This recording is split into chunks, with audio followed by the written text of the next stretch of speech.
All right, guys.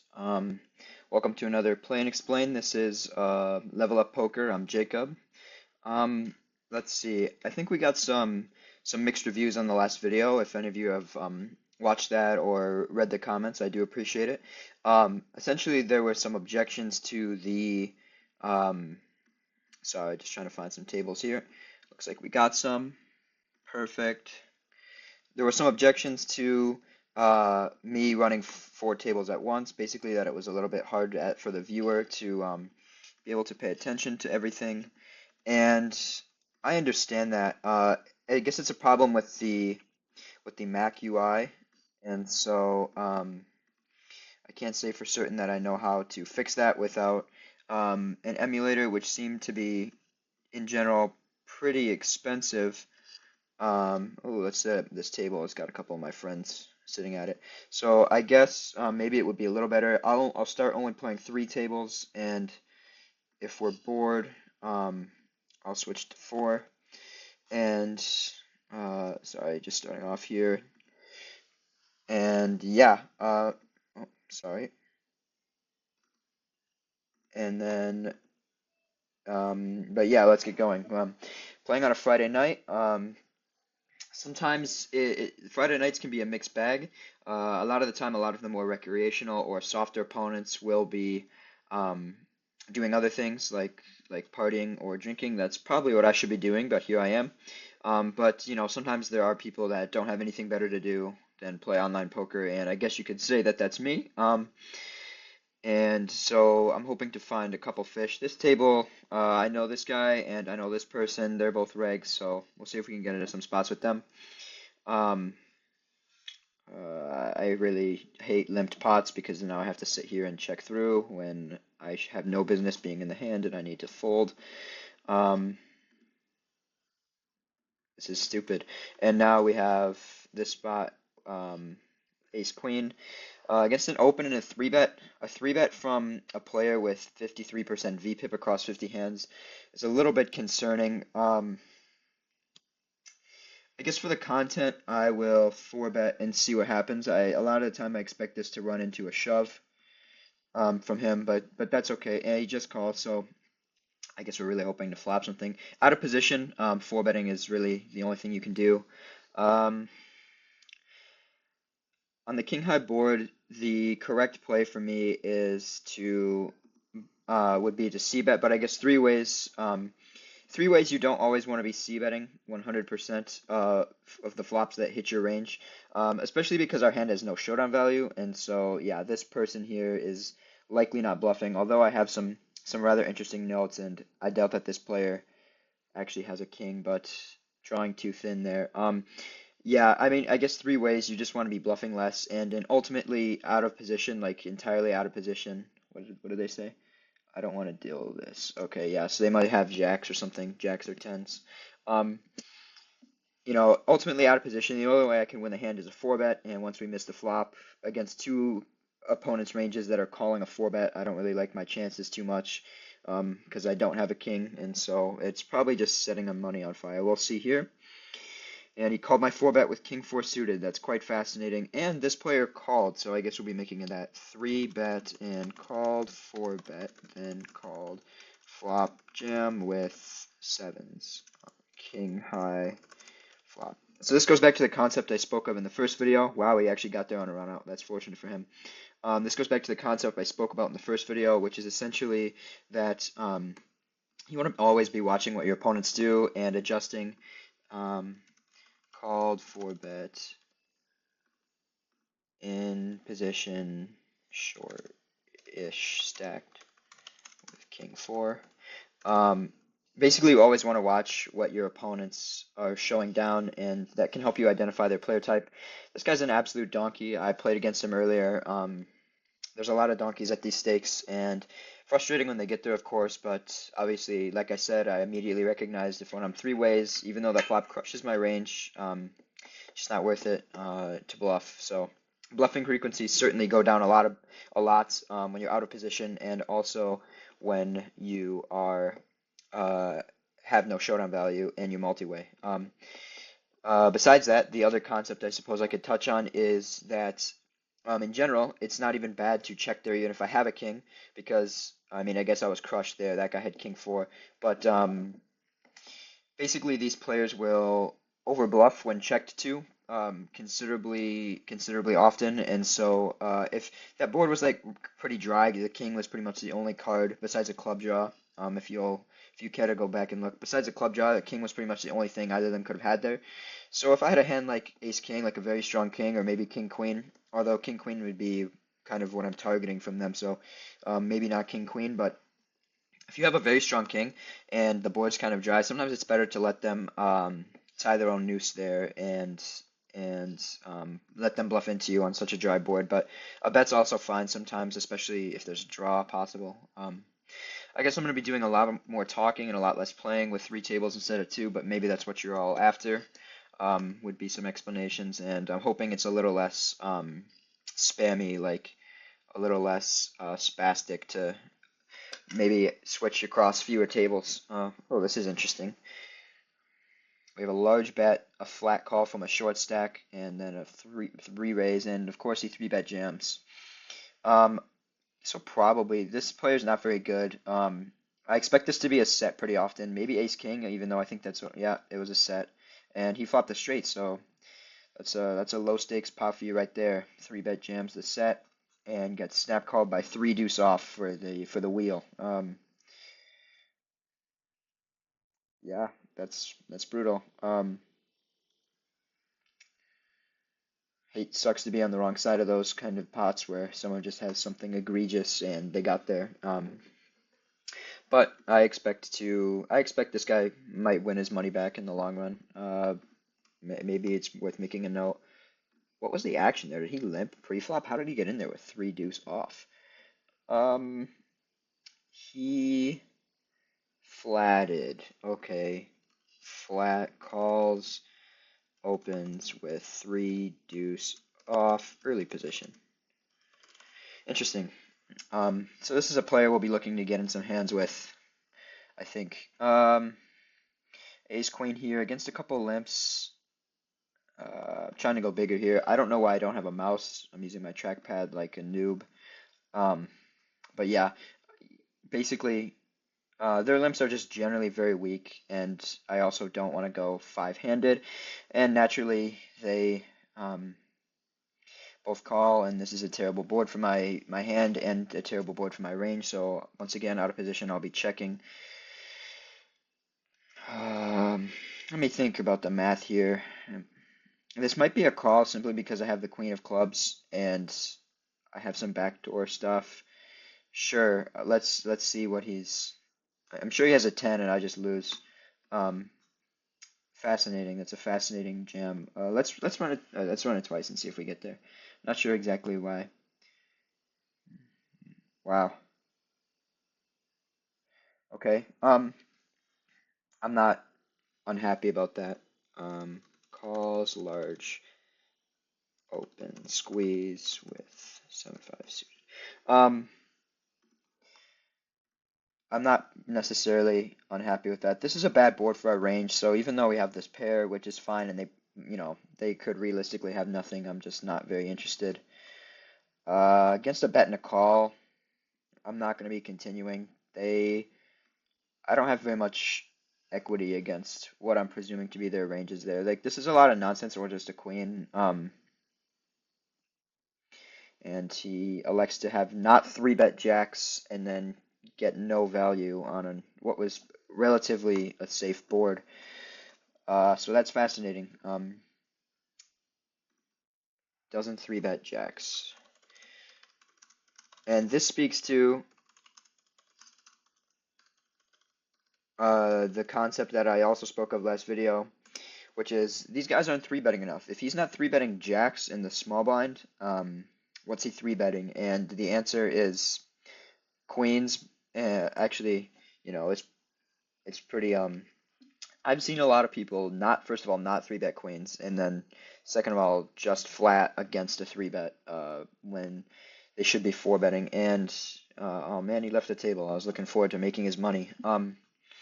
Basically my point is if he's not 3-betting jacks and he 3-bets you and you have anything less than aces or kings or maybe ace king or queens, you're probably not good because his three betting's very, very, very unbalanced. So here the king jack suited gonna be against the interesting that this guy's opening to 50 cents. Who does he think he is? These games are very much not perfect, and I mean, I'm curious. Oh wow, I get four bet. Okay, well, um, even though out of position, we're not going to five bet, but these king jack suited hands, oh wow, now we have odds, actually have a fair amount of equity, and they kind of have to be used to balance, your four bet, your four bet pots. And once we flop the second nut flush draw, there'll be no folding. Unfortunately, too much equity to not see the river. And he elects to check. When the queen comes, I'm gonna bet small. Small's fine.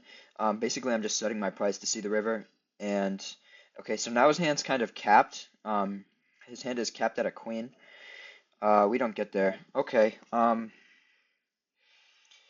That's very interesting. I think all we can do is to win the hand would be jam. But once this player calls the turn and they have a queen, I don't expect them to be good enough to fold a queen. Just because this board texture, like, I can't really, I mean, I guess I could rep a set, but I think it's just a give up is fine. Let's see what ends up happening.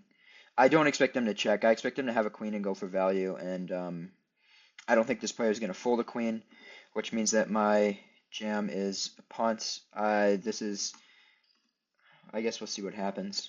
I don't necessarily know that I played this the best. Sorry, I'm not even paying attention to this hand. And we got a call, so yeah, I don't think my jam was getting through. Okay.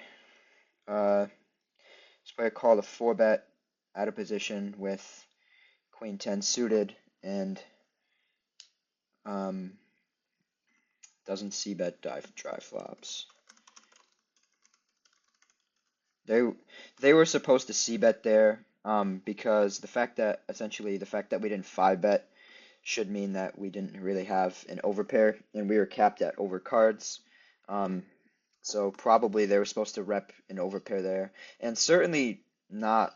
I mean, this player would have snapped me off on the river with that queen. If they called 19, they were going to call my jam for 5 more.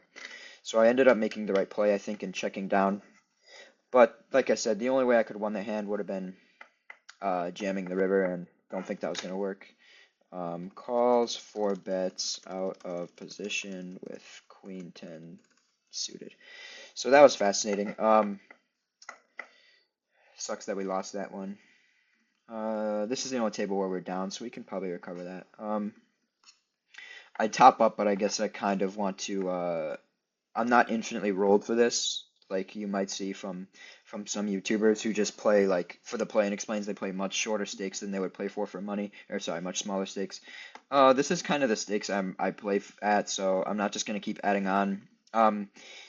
I can't afford it, but I will kind of want to keep track of how much I'm down on, up or down on a session, so I can gauge that a little easier. Let's see, what else is there? Sorry, with 3 tables, just seeing a few less hands, so that's unfortunate. It's gonna be doing a lot of folding and I guess a lot of talking. I'm very interested in the fact that I guess this player has balanced 4-bet range. So I guess we'll be watching out for this player on our left. They're definitely competent, and I said that sitting down. I guess competent enough to balance their 4-bet range, but not competent enough to c-bet a dry board. But it's not terrible that they didn't c-bet. There was kind of like, I mean, I think if they're too scared to c-bet, they should be too scared to bet $20 on the river. Like, surely one of us has a queen in our hand, but so that was interesting. Not quite sure what to make of that. And this call with Queen 10 suited here, out of position, with me in the middle as the 3-better. Don't do what Mart did. That was terrible. You never want to cold call a 4-bet out of position because, I mean, honestly, I could have just ripped. Well, no, with my hand, a rip would have been. What did I have? I don't even remember what I had. Oh, King Jack suited. Because I knew that this player is a reg, I wasn't gonna 5-bet bluff. it's probably even absurd that I'm even talking about it, but now that I know that this person is four betting light, well, not maybe not four betting light, but has four bet bluffs, and this person is a maniac, I'm more inclined to work some bluffs in maybe, or maybe if this guy's calling light, I should be. Oh wow, what happened there? Oh, I think he timed out and accidentally folded aces. That's miserable.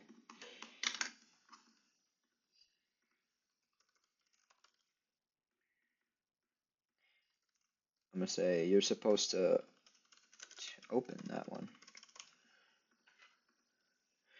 Sure. This is my friend. Just gonna needle him. He said, "Too many tables, bro." That's funny. I let's see. It's now 1:40 a.m. on a Friday night, so yeah, maybe a little bit sad that I'm out here playing poker, but doing this for all of you, the viewers, and also I won. I cashed fourth out of like 60, I think, in a nice little, low stakes $15 buy-in tournament. I just defended out of this big blind for 20 cents here. I don't know what to make of this guy only opening for 2x when we're all deep stacked. King 8 suited. It's a borderline open from under the gun. But deep stack, the value of these. Do I have a gut shot? This guy's probably on bullshit, just trying to steal. Um, if he's betting pot, just probably not worth it. You could probably raise this in theory. I was watching some. Okay, well that's strange. I get min click three bet. This guy's always min click three betting. It really pisses me off. And then fucking min click four bet. Well, I'm getting the odds to call, and he's only min clicking my three bet, so I don't expect him to four bet punish me. And naturally, now we're in a spot. Um, I think I'm gonna just be doing a lot of giving up here four ways. None of them are capable of folding an ace if they have it. Um, just look at the VPIPs here. They're 42% across a lot of hands. Well, 60 hands. That's still too high. And 84%. So, I mean, I had a capped hand pre-flop. So, I mean, I can do calling against a small bet, but probably just no good here. I was looking more along the lines of making a strong flush draw. I'm gonna give this guy credit for an ace. That's fine. It's a strategic overfold. Because like what? The best case scenario is he's bluffing and he doesn't have an ace, but in position he's still gonna triple barrel, I imagine, or at least double barrel. And I'm kind of just miserable on the turn there. Um, but his sizing wasn't very strong. Four ways if I had a king or an ace there, or a strong ace at least, because he was the one who four bet. I probably would have bet three quarters for value, four ways, but half certainly not wrong. Um, besides that, see what we got here. Ooh, 5-3 off. Maybe this will entertain you all. This person here, this P5 person who somehow has 400 bigs almost, well, I guess 320. Um, earlier they limped for 20 cents in one big blind. Gonna fold to the squeeze from I think this person's a bad reg, but a reg nonetheless. And I'm just gonna fold to the squeeze. And earlier this player limped in late position or like middle position. I think it was just before the cutoff. And then the cutoff makes it $1. So five bigs. I re-raise in the small blind. I guess I three bet with ace king suited, ace king of clubs to 370. So that's like 15 bigs. And naturally, after I re-raise in the small blind, the player who limped, this P5 person, decided, as the drooler that they are, that they would cold call the three bet. And so they did that, and then the player in the cutoff who originally opened squeezes to 10. I have ace king suited, and I elected to flat, expecting the cold caller to fold. And basically, I was using that exploit of these players are under four betting. So if I have ace king and they're four betting, they have either queens, kings, or aces. And I don't. Oh, that was a misclick, but I guess it's fine. I'm not really in the business of like I could have five bet shoved, but basically I thought, you know what, I have ace king suited. This has a better playability post flop. So I'm gonna be three betting the nines. Too many people behind me to flat. I said ace king suited has too much playability post flop, so I call the 10, and then this guy shoves for 14 total, so not even a legal re-raise. Um, gonna c bet small here and evaluate turn. It's probably gonna be a give up, unfortunately. This guy is kind of a maniac, though. We have a gut shot now. Um, bet small again is fine, and they fold. Okay, so they were just on some bullshit. Anyway, if I can finish my story, I hope it's useful. They after cold calling, they decide to double flat the four bet and jam for 14, which didn't open the action. We both call. I flop an ace, and this player goes backdoor 5-3 to. They had 5-3 offsuit that they limped. Cold called a three bet, double, and then back jammed over a four bet, and they had 5-3 offsuit, and they went runner runner two pair and scooped a $45 side pot away from me. So this player and me have beef. Fortunately, they're going to lose a lot. I imagine if they're already I assume they're already down a lot. So yeah, sorry if that was uninteresting to any of you. It's trying to fill in the time in between hands here. Just easy folds here. Trying to fill in the time in between hands here. Um, hoping to get into a spot soon. Um, I was watching Yolan Cohen. I don't know why I'm plugging larger content creators, but he's a very good player in my opinion. He's one that I watch to get better, and I recommend that you do as well. And he was playing some 50. Well, I think it was 25 NL, so 10 cent, 25-cent blinds on GG Poker, and um,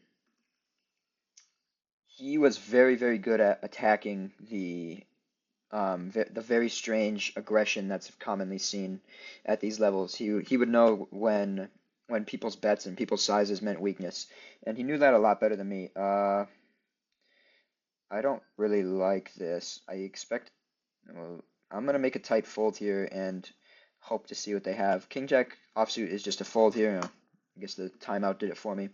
Yep, and just as I suspected, we see the four bet, which is what I was gonna do, but then this player would have certainly jammed, and it would have been a mess. So yeah, ace jack suited would have been pretty miserable, but it is an approved four bet bluff. I am just electing not to four bet bluff these donkeys, and he has ace jack suited. That's fascinating. And this player called $12.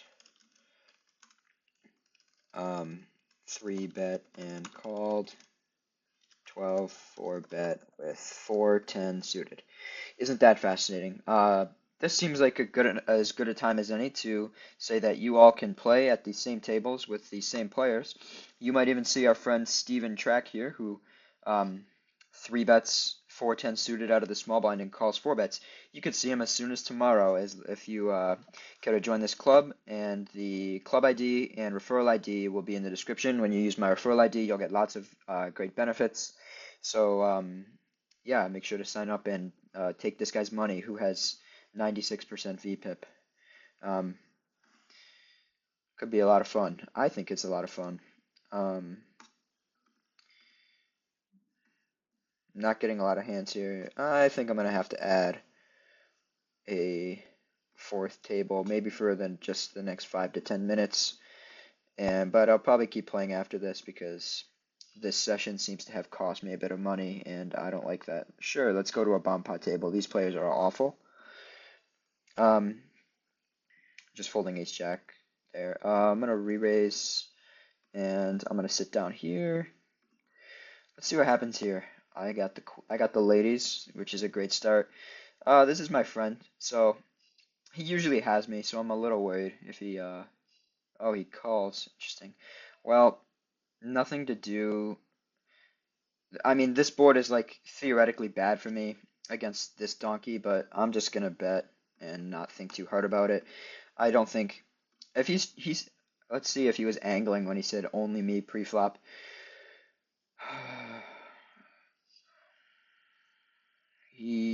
Oh, this is just dreadful. I think I have to flick it in, and I think I'm going to be behind because he somehow always has me. Yep, he was trapping with kings, which I wouldn't recommend that you do. I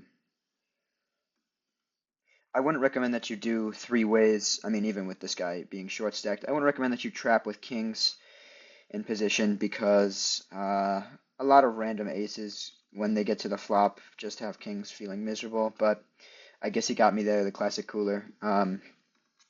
The massive exploit would be to fold to his re-raise, imagining that he only has a very strong overpair or set. Given that I bet large, I was repping an overpair, and I think he knew that, and he was either angling or genuinely concerned that I had aces, which was a real possibility, but unfortunately got stacked on that one. I guess now you know I don't only post my wins. Sometimes you just run queens into kings. So that was action.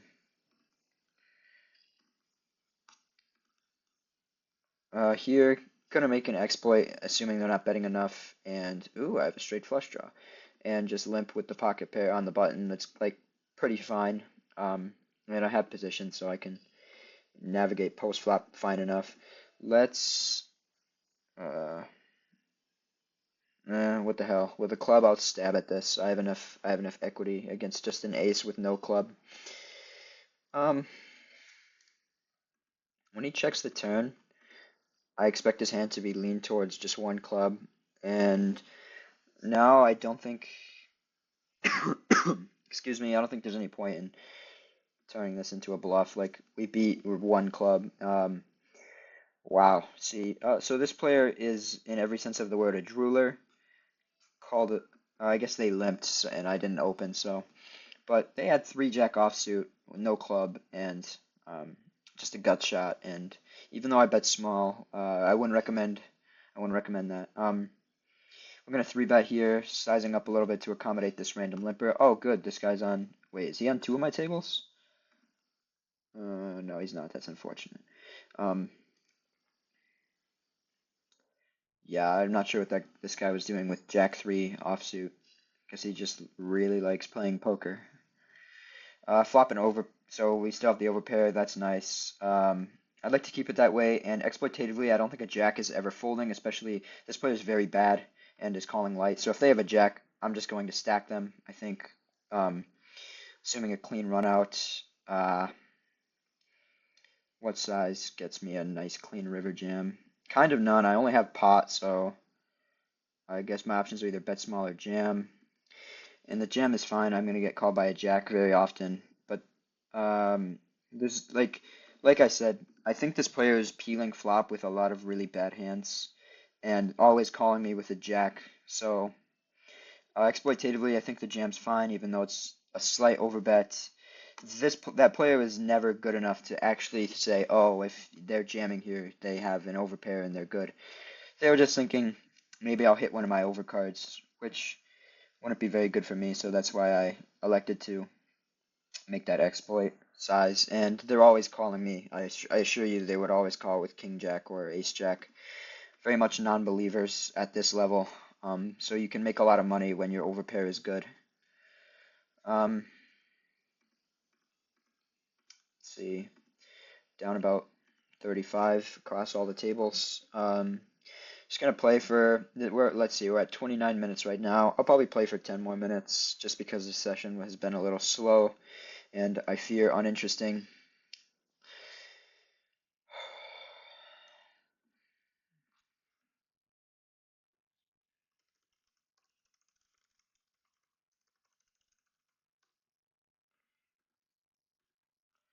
Um, ooh, we flopped top pair, but I don't like the fact that we don't have a diamond multi-way, but I'm still gonna bet my equity here.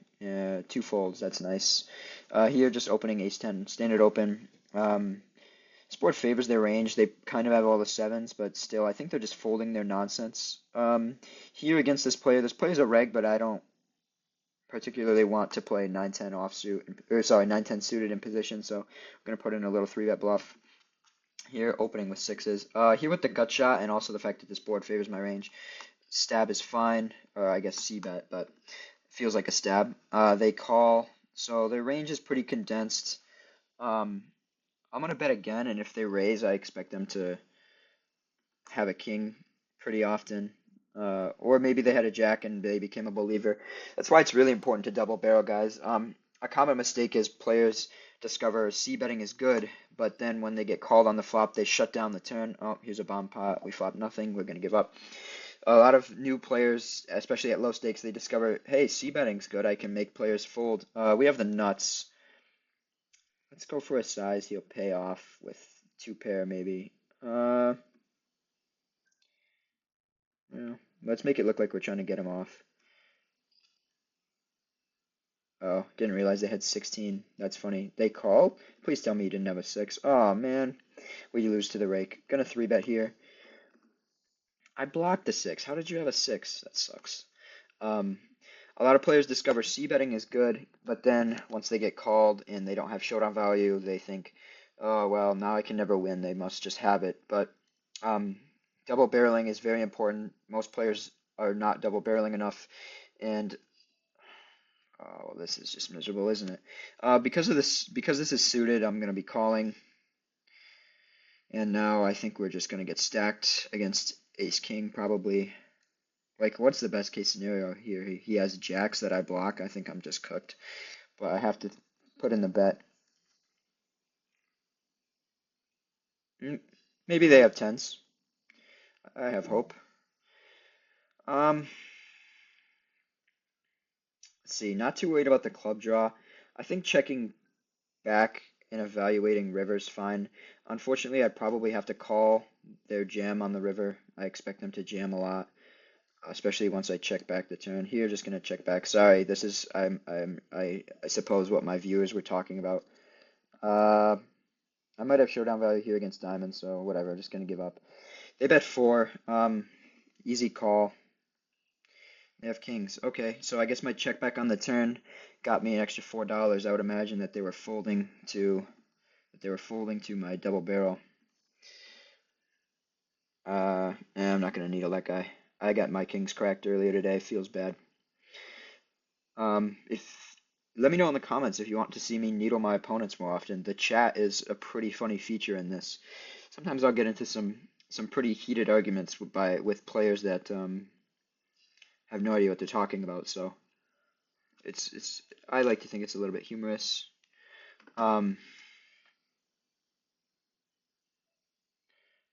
Not sure what to make of this. Gonna raise and find out what's what.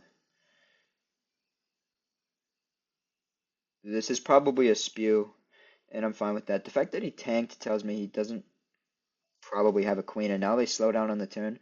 Yeah, just gonna bet. Hope to move them off an 8 or something. Yeah, so these players always just like decide to donk. There's the pattern to it that I notice is they'll get like a piece of the board and they'll be like, oh, well, I have this little pair. So either he folds or like I still have a pair. I don't really know what's going through their mind. It's a mistake. Don't donk bet. Don't donk bet somebody who has an uncapped range. Gonna be defending here with the king 7 suited. No merit to. Oh, we flop kings up. That's a good spot to be in. But yeah, against donk bets, generally, donk bets by weak players and 50% VPIP automatically classifies this person. Now I'm gonna bet big because I think I'm gonna get called by an ace a lot. Unfortunate, no action. And I can make a lot of money from an ace here because this player would never fold an ace, and this player it would probably take a lot. So, fortunately, no action. What was I saying? Oh yeah, donk bets. Donk bets from bad players usually mean they have like a random pair that isn't top pair, or just a draw, or just complete bullshit. Like that queen. What was it? Like a queen. I guess I'll take a look. It was a queen 8-3 flop and you're donk betting me. Like what? You just have a queen? Doubt it. And so I raised to give myself the correct image to continue barreling, and they gave up. I assume they had a 3 or an 8 or like some middling pocket pair that was no good. My open got called and called, defended in the big blind. Uh, got a stab with, well, I guess c-bet, but feels like stabbing with range advantage with the pair and range advantage. It's gonna be fine. Here, gonna open. Here, when I get 2 calls, their ranges when they call, and then we check the river. That makes no sense. I apologize. I guess this is the uncomfortable experience of going back and forth across 4 tables that people don't like. I am never getting an ace to fold.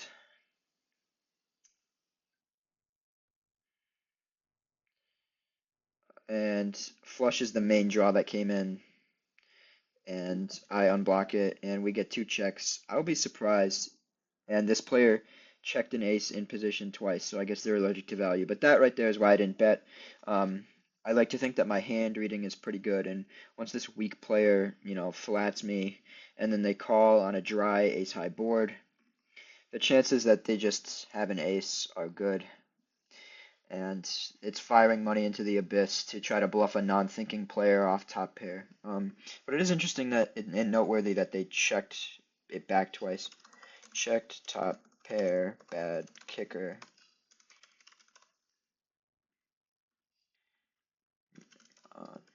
Turn and river. Okay. It is interesting that they checked it back twice. They should have definitely value bet the river. And yeah, just unfortunate. We got best handed. This was nice. Queen 10. Wow, we fought the world, so we're up and down with the second nut flush draw. Never folding. Honestly, I don't even want to put in the raise now. Yeah, so like that. So kind of sucks. I wanted this on the river because now I doubt I get his money unless he has. That's pretty unfortunate.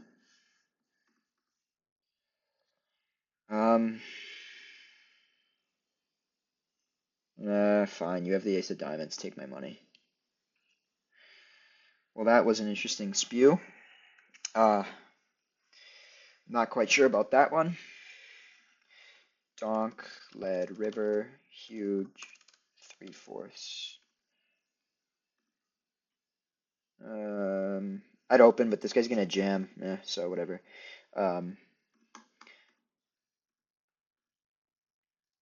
When 4th diamond came as bluff.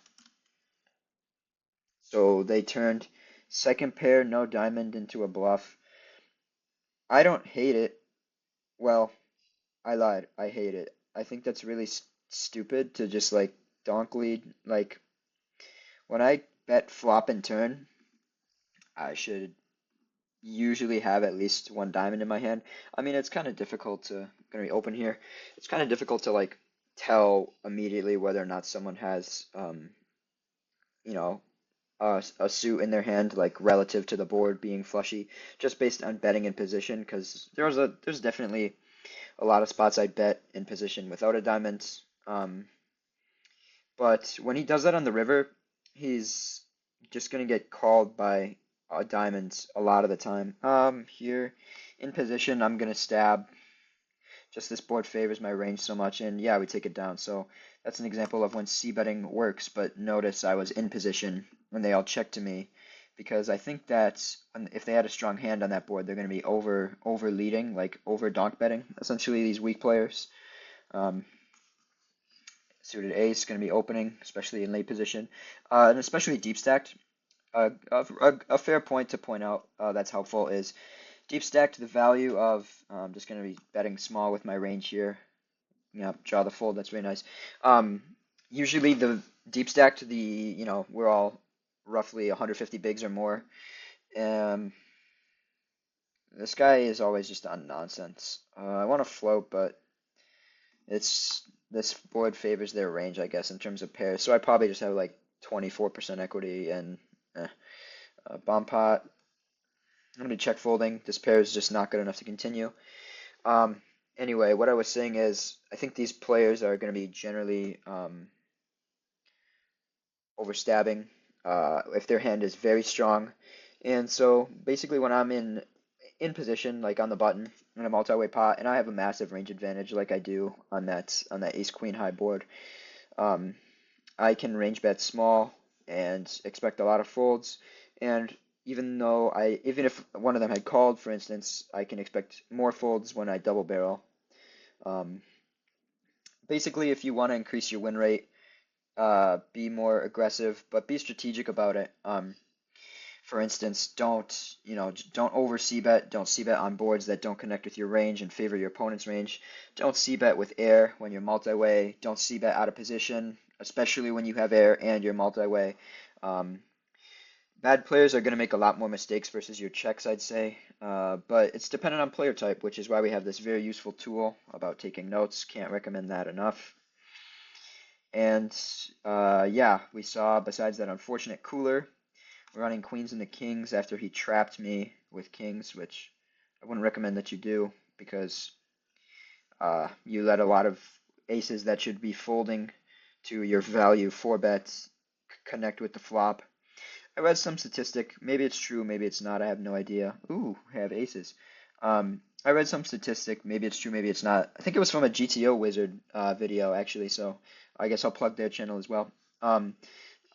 That's 20% of flops are like ace high or some shit, which is crazy. And so my point is don't trap with kings against people who have, against players who are three. Oh man, did I just get, we flopped top set, gonna be checking there. Man, I have 5 high. Let's bet $1.60 into the abyss. Just gonna bet big here and make myself look bluffy. I'm gonna fold here so I can pay attention to the aces. No value. Just wanted to make myself look bluffy. They clearly just didn't have anything. I couldn't have like maybe some of you will say, "Oh, size down and get value." Um, I don't really think there's anything to that. If they have a hand that can call, they'll call. But when you flop top set on a dry board, it can be tough to get value. Ace King offsuit. Gonna be squeezing. Well, I guess it's not really a squeeze. This is 2 limps, but um, and we get the nightmare flop. Pretty much giving up immediately. This is a board where you would not want to c-bet. Now my hand is okay. This is a board where you would not want to c-bet. Like 7, 9, 10. I don't have a straight here. I can't have. I could have a set here, but they're more likely to like 7s or 9s. So yeah, that's a board where you don't want to c-bet. But luckily we got a nice turn and took it down. And I guess my turn bet wasn't necessarily balanced, but don't play balanced at these stakes. You'll lose a lot of money. Maybe specifically play balanced against the good regs and just assume that the bad players aren't going to notice, and if they do, they're not going to be able to exploit you. And if they are able to exploit you, then they're not bad players, so play differently against them.